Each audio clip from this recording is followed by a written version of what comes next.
Hello viewers, welcome to bit kitchen. இன்றைக்கி நம்ம சேனலில் என்ன ரெசிபின்னு பார்த்தீங்கன்னா வெர்மிசெல்லி புலாவ். ஸோ அதுக்கான இன்க்ரீடியன்ஸ்லாம் என்னென்னு பார்க்கலாம். ஃபர்ஸ்ட் 2 பேக்கெட் ரோஸ்ட் பண்ண வெர்மிசெல்லி, 3 வெங்காயம் இந்த மாதிரி கட் பண்ணிக்கோங்க, 1 தக்காளி இந்த அளவுக்கு கட் பண்ணிக்கோங்க, கடுகு 1 டீஸ்பூன், 2 பச்சை மிளகாய் இந்த மாதிரி நைஸாக கட் பண்ணிக்கோங்க, இஞ்சியும் நைஸாக கட் பண்ணிக்கோங்க,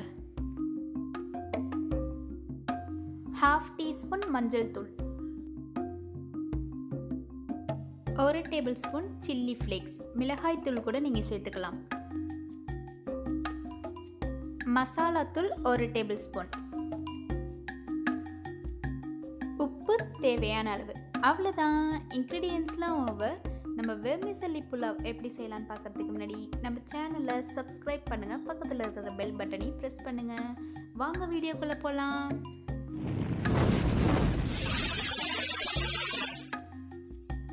ஃபர்ஸ்ட் ஒரு கடாயில் 2 டேபிள் ஸ்பூன் ஆயில் ஆட் பண்ணிக்கோங்க.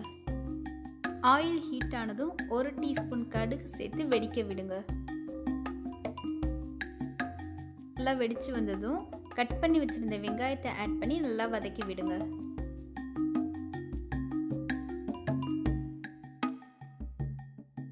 இப்போ கட் பண்ணி வச்சிருந்த பச்சை மிளகாய் இஞ்சி சேர்த்து நல்லா வதக்கி விடுங்க.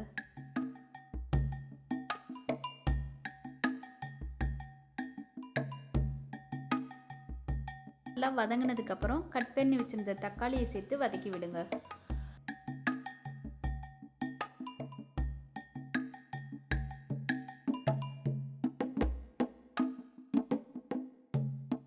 இதெல்லாம் நல்லா வதங்கி வந்ததுக்கப்புறம் 1/2 டீஸ்பூன் மஞ்சள் தூள், 1 table spoon chilli flakes, 1 table spoon masala தூள் சேர்த்து நல்லா வதக்கி விடுங்க.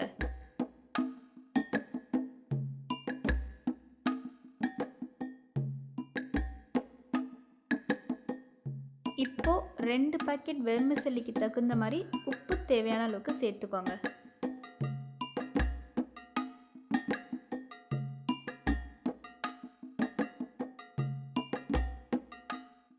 அது நல்லா வதக்கினதுக்கப்புறம் 2 பேக்கெட் சேமியாவுக்கு 2 கப் தண்ணி சேர்த்துக்கோங்க.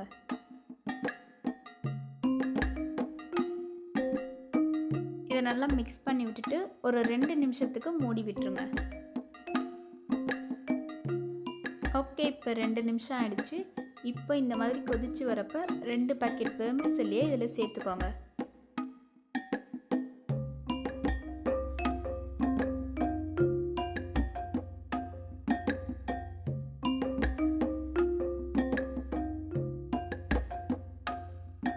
இப்போ இதை நல்லா அடியிலேருந்து மிக்ஸ் பண்ணி விடுங்க.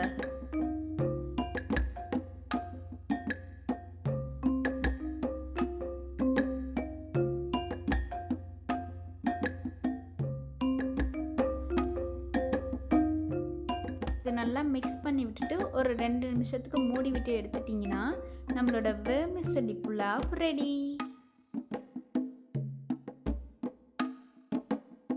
ஸோ இந்த ரெசிபியை நீங்களும் ட்ரை பண்ணி பார்த்துட்டு உங்களுக்கு பிடிச்சிருந்துச்சுன்னா லைக் பண்ணுங்கள், ஷேர் பண்ணுங்கள், சப்ஸ்கிரைப் பண்ணுங்கள், பக்கத்தில் இருக்கிற பெல் பட்டனையும் ப்ரெஸ் பண்ணுங்கள். தேங்க்யூ, பாய்.